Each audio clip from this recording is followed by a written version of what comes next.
আমার আইডেন্টিটি নিয়ে প্রশ্ন করা হয়েছে, এটা গুরুতর অপরাধ করেছেন উনি। 2 নম্বর, উনি বলেছেন কোন মুক্তিযোদ্ধা কিংবা শহীদ মুক্তিযোদ্ধা পরিবারের কেউ জামাত ইসলামী করতে পারে না। তাহলে উনাকে জিজ্ঞেস করে করা লাগবে? মুক্তিযুদ্ধে তার অবদান সবকিছুই বলেছেন, কিন্তু নিজের অবদান বলতে গিয়ে আরেকজনের অবদানের উপরে হাতুড়ি পিটানোর অধিকার কাউকে দেওয়া হয় না। তিনি পার্সোনালি আমাকে হার্ট করেছেন। তিনি বলেছেন যে আমি বলে থাকি আমি শহীদ মুক্তিযোদ্ধা পরিবারের সদস্য। তাহলে ইনি এটাকে চ্যালেঞ্জ করছেন। 2 নম্বর, উনি বলেছেন কোন মুক্তিযোদ্ধা কিংবা শহীদ মুক্তিযোদ্ধা পরিবারের কেউ জামাত ইসলামী করতে পারে না। তাহলে উনাকে জিজ্ঞেস করে করা লাগবে? এটি আমার নাগরিক অধিকার। আমি কোন দল করব, কোন আদর্শ আমি অনুসরণ করব, এর উপর হস্তক্ষেপ করার ন্যূনতম কোনো অধিকার রাষ্ট্র কিংবা সংবিধান কাউকে দেয়নি। আমি এটার তীব্র নিন্দা জানাই। আমার আইডেন্টিটি নিয়ে প্রশ্ন করা হয়েছে, এটা গুরুতর অপরাধ করেছেন উনি।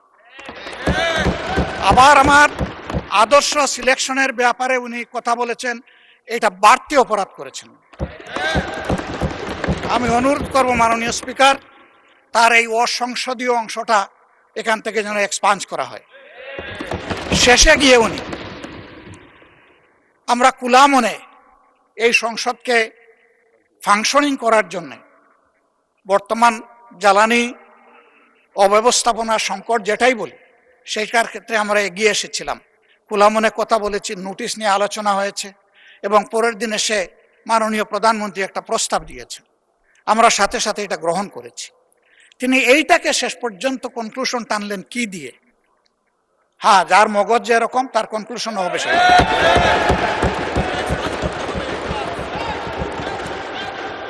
তার মতো একজন প্রবীণ ব্যক্তির কাছ থেকে, রাজনীতিবিদদের কাছ থেকে আমি এই ধরনের আচরণ আশা করিনি। আমরা এখানে প্রথম দিনই বলেছি ভালো কিছু শিখতে এসেছি। কাউকে হিট করা, গালি দেওয়া, এর মাধ্যমে বড় কিছু অর্জন করা যাবে না। কিছু গোলাবাজি হতে পারে বড় জোর, কিন্তু তার চাইতে বেশি কিছু হবে না।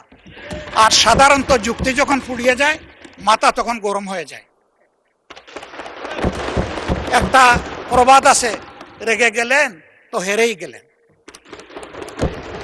আমরা সবাই মিলে হারতে চাই না, আমরা সবাই মিলে জিততে চাই।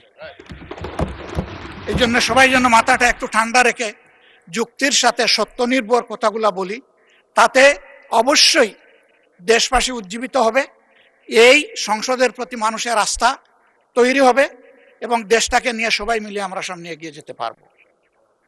ধন্যবাদ মাননীয় স্পিকার।